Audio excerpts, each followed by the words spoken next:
Sur le mont Olympe, la fête bat son plein pour célébrer la naissance du fils de Zeus, roi de tous les dieux, et de son épouse Héra. Le bébé est baptisé Hercule et il est « fort comme son père », dit fièrement Zeus. Il saisit une poignée de nuages et donne vie à Pégase, un minuscule cheval ailé, cadeau parfait pour le fils d'un dieu.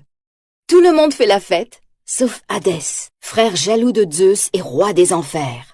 Hadès complote pour prendre la place de son frère et il a déjà un plan. Hadès commence par consulter les moires, 3 divinités capables de prédire l'avenir, et il apprend que dans 18 ans, les conditions dans l'univers seront réunies pour lui permettre de conquérir le mont Olympe.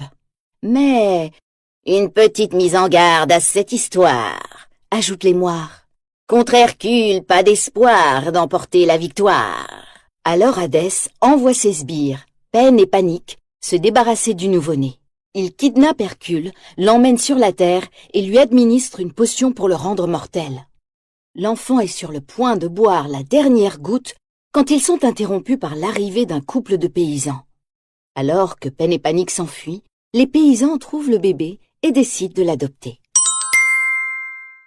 Hercule devient un garçon gentil et joyeux, mais son immense force lui crée toutes sortes de problèmes. Il est incapable de la contrôler. D'où lui vient-elle ? Hercule ne se sent pas à sa place. Ses parents en sont attristés et finissent par lui dire qu'ils l'ont adopté. Ils lui montrent également le médaillon qu'il portait quand ils l'ont trouvé et sur lequel est gravé le symbole des dieux. « Vous êtes les meilleurs parents qu'un fils puisse avoir », dit Hercule. « Mais je dois être sûr. » Et il part pour le temple de Zeus en quête de réponse. Quand il atteint le temple, l'énorme statue de Zeus prend vie et révèle la vérité au garçon. Hercule est son fils. « Tu ignorais que tu avais un père célèbre, pas vrai ?» annonce le roi des dieux. La maison d'Hercule est le mont Olympe, mais il ne pourra y retourner que lorsqu'il aura prouvé qu'il est un vrai héros. Comment ? Philoctète, l'entraîneur des héros, va l'aider. Hercule repart sur Pégase pour aller le trouver. Mais Philoctète, ou Phil, a pris sa retraite. Tous les héros qu'il a entraînés l'ont déçu. « J'ai fait un grand rêve une fois, » confie-t-il à Hercule. « J'ai rêvé que j'allais entraîner le plus grand héros que la Terre ait connu, si grand que les dieux accrocheraient son image dans les étoiles. » Qui sait si Hercule... Ce garçon a vraiment quelque chose de spécial. Sa force est réellement étonnante. Phil finit par accepter de l'entraîner. Et une fois l'entraînement terminé, tous deux partent pour Thèbes, la ville idéale pour construire la réputation d'un héros. En chemin, Phil et Hercule tombent sur une magnifique jeune fille, Meg. Un centaure la menace et Hercule ne peut pas rester à ne rien faire. Il affronte le monstre, le bat et sauve la jolie Meg. Le futur héros est tombé amoureux. « Elle est merveilleuse !» dit-il. Mais il ignore qu'elle travaille pour Hadès. Quand celui-ci apprend que ses sbires lui ont menti des années plus tôt et qu'Hercule est vivant, il décide de se débarrasser de lui une bonne fois pour toutes. Entre-temps, Hercule est arrivé à Thèbes et il est impatient de montrer ce dont il est capable. Mais Meg apparaît soudain. « 2 gamins, ils jouaient dans la gorge et ce rocher a glissé, un énorme rocher, ils sont prisonniers !»« Des enfants, prisonniers ?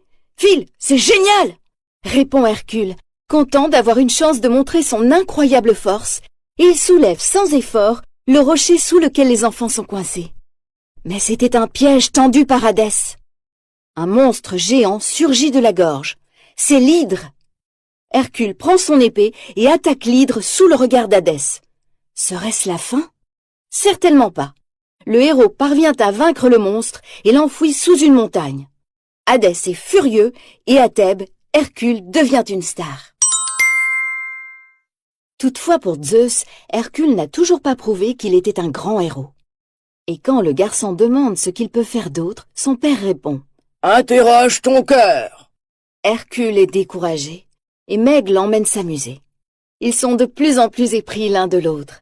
Mais c'est compter sans Hadès, qui est toujours le patron de Meg. Le méchant dieu propose un marché au héros. Il libérera la jeune fille en échange de sa force.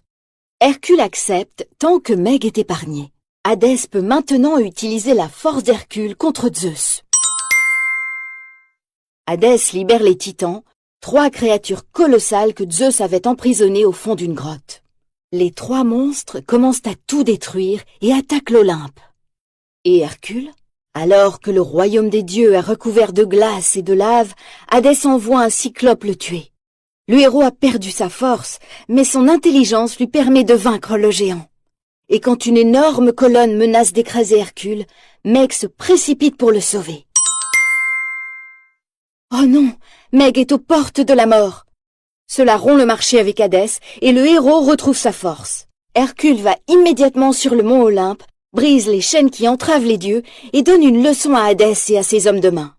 Mais quand il revient vers Meg, il découvre qu'elle ne respire plus. Cela ne peut pas se terminer ainsi. Hercule sait comment sauver Meg et se précipite dans les enfers. Là, Hadès lui montre l'âme de la jeune fille flottant sur le Styx. « Tu veux faire un marché ?» dit Hercule à Hadès. « Prends-moi à la place de Meg. »« D'accord, » accepte Hadès. « Elle part, tu restes. » Hercule plonge dans la rivière, sacrifiant sa propre vie. Hadès croit qu'il a fini par le vaincre, mais alors qu'il va célébrer sa victoire, Hercule réapparaît. Il est devenu un dieu. C'était ainsi que Zeus voulait mettre son courage à l'épreuve. Hercule jette Hadès dans la rivière et redonne à Meg son âme pour qu'elle retrouve la vie. Tous les dieux accueillent Hercule comme l'un des leurs. « À présent, mon fils, tu peux rentrer à la maison !» lui dit Zeus. Mais Hercule ne peut plus vivre sans Meg. « Je veux rester sur terre avec toi. J'ai enfin trouvé le monde auquel j'appartiens. » Zeus accepte la décision de son fils et accroche son image dans les étoiles en son honneur. Ainsi, en regardant le ciel, chacun peut admirer l'image d'un vrai héros.